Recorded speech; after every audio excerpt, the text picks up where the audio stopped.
I don't know, probably day 5 or so. Getting ready to paint. I got everything done. Got most of the holes filled with filler. Got to sand quite a bit.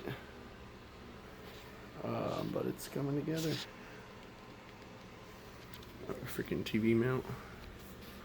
37-inch TV. And then I got my seat. Studs for the seat. Let's go.